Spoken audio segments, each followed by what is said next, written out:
Good evening, friends, and welcome to day 149 of a poem a day for 2026. It is Friday. We have made it. Apologies. Apparently, even though we've made it, I'm still very tired. I didn't make it to training last night. I still didn't sleep well. And I don't even get to rest at the weekend. Because I am spending Saturday in sports hall. Royal Derby commentary. My wonderful team have a game in Bristol, so I'm going with them. I make it sound like it's an obligation. I'm very much looking forward to it. I get to see friends, catch up with people who I saw in Orléans. Um, it's a good time. I get to spend time with my teammates outside of training. I think we're going for food and stuff afterwards. It's going to be good. Um, I'm just already tired. um, but as I said to someone at work today who asked me how I was, and I answered that I was tired, and they were like, "Oh yeah," and I was like, "It's my secret cap. I'm always tired." So I don't think they got the reference, but it's okay.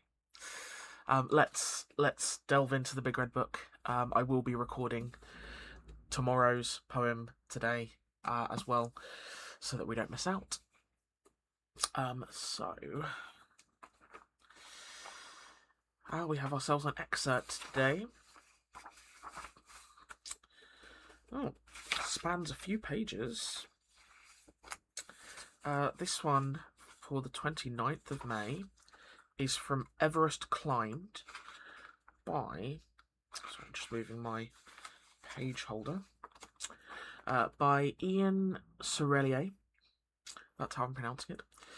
And our blurb reads as follows. On this day, in 1953, the New Zealander Edmund Hillary and the Nepalese Tenzing Norgay became the first confirmed climbers to have reached the summit of Mount Everest, the tallest mountain in the world. Everest sits on the border of Nepal and China, and its summit is 8,848 metres above sea level. For comparison, the highest point in England, Scafell Pike, is 978 metres. Goodness grief. The first full ascent of Everest remains one of the most remarkable moments in human exploration, comparable with reaching the North Pole or walking on the moon.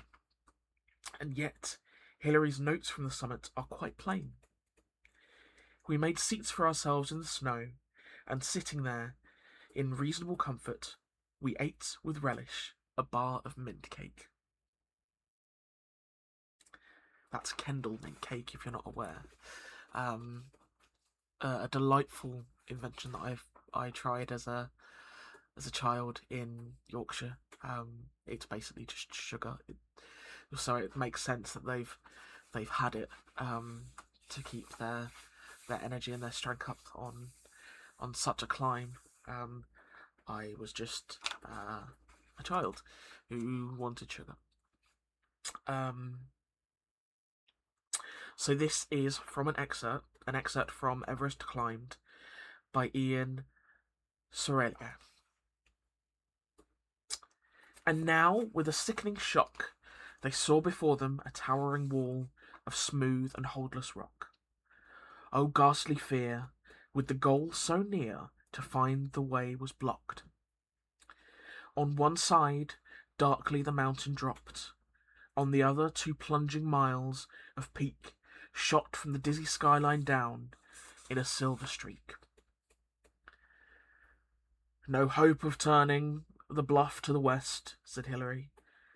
What's that I see to the east? A worm-wide crack between cornice and rock. Will it hold? I can try it, at least. He called to Tenzing, draw in the slack, then levered himself right in the crack, and, kicking his spikes in the frozen crust, wriggled up with his back. With arms and feet and shoulders he fought, inch by sweating inch, then caught at the crest and grabbed for the light of day. There was time, as he struggled for breath, to pray for all the might that a man could wish. Then he heaved at the rope till over the lip brave Tenzing, hauled from the deep, fell flop like a monstrous gaping fish. Was the summit theirs? They puffed and panted. No, for the ridge still upward pointed. On they plodded, Martian weird, with pouting mask and icicled beard, that cracked and tinkled, broke and rattled, as on with pound hearts they battled, on to the summit, till the last ridge began to drop. 2 swings, 2 whacks of Hilary's axe, and they stood at the top. This tale of heroes is ended, the trumpets all have sounded. Soon in the glass of history we shall see their triumph. No boyish adventure, no trick of vanity fulfilled, but a march in a man's long progress to the stars. And their glory shines in being, not in doing, in courage, humanity, and valour uncomplaining. It is the tale of man himself, who made the sea his high road, and the lonely sky his wingway, who defied the world's highest stronghold, and won her crown of snow.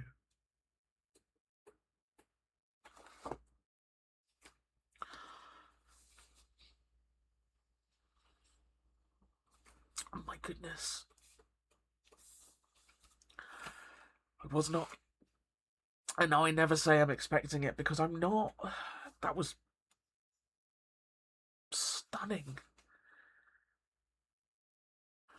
God.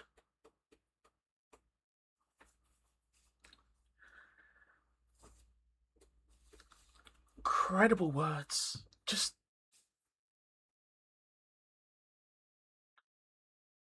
I'm not a climber. I'm not a. I don't sort of walk. I have friends who have done sort of like the 3 peaks and hikes. That's the word I'm looking for. Hiking. And I have friends who do rock climbing and stuff like that. It's not a thing I do. I never have. I think it's probably outside of the realm of my physical capability at present. So I don't have any point of personal comparison, but I felt like I was there. Words are magic.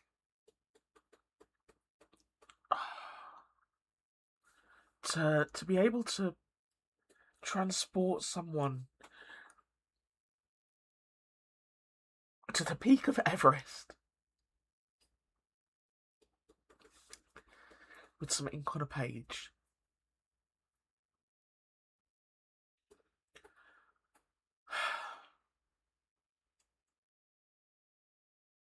Thank you for coming along on the journey. I dearly hope that my delivery was sufficiently rousing. I hope you came on that journey with me.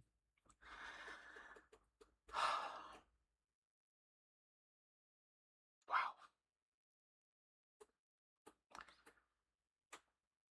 Yeah, I'm going to leave that there and get this uploaded for you all. I'm so excited to share this with you. I think I'm going to dream of adventures this evening. I hope you will too, when we all get to settle down and hopefully have a very good night.